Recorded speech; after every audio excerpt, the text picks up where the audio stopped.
যে কি খাচ্ছেন জলের মতন পড়তি, কত কি খেতে চাইছেন কিন্তু খেতে পাচ্ছেন না।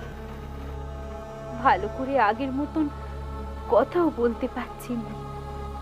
কথা বললেই গলার মধ্যে দিয়ে কেমন ফ্যাঁস ফ্যাঁসে শব্দ বেরোচ্ছে। অথচ খুড়োর কথা কত মধুর ছিল, মনে হতো তিনি যেন কথা নয়, তার মুখ দিয়ে মধু ঝরছে। শুনলে মন প্রাণ একেবারে ভরে যেত। গলা দিয়ে রক্ত পড়াটা একটু কম হয়েছে, রঘুবীরের দয়াতে তা যেন না পড়ে। রক্তভূমিক হলে ঠাকুরের খুব কষ্ট হয়, শ্বাস নিতে পারেনি।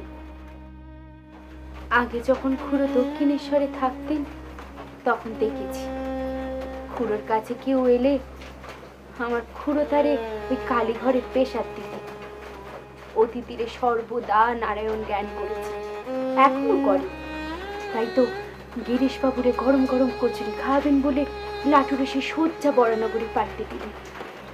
লাটু আমারে বলেছে জানো খুড়ি, খুড়ো নাকি নিজে হাতে গিরিশ বাবুরে খাইয়ে দিয়েছে, জল খাইয়ে দিয়েছে। ভক্তরা যত মালা এনেছে সব গিরিশ বাবুরে পড়িয়েছে। আচ্ছা খুড়ি, আমার খুড়ো গিরিশ বাবুরে শুধু কচুরি কেন খাওয়ালেন? তিনি তো অন্য কিছুও খাওয়াতে পারতেন, সামনে তো মিঠাইয়ের দোকান ছিল, কই তিনি তো মিঠাই খাওয়ালেননি। হলো কি,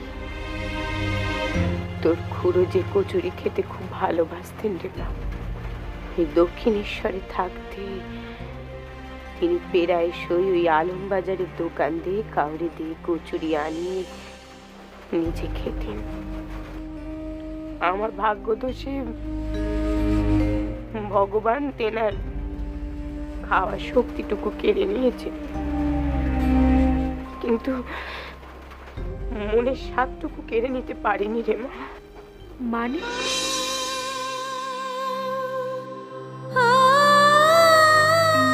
তিনি নিজে মুখে খেতে পারেননি বলে গিরিশ রে খাইয়ে তিনি সে স্বাদ মিটিয়েছে। একদিন তিনি আমারে বলেছিলেন যে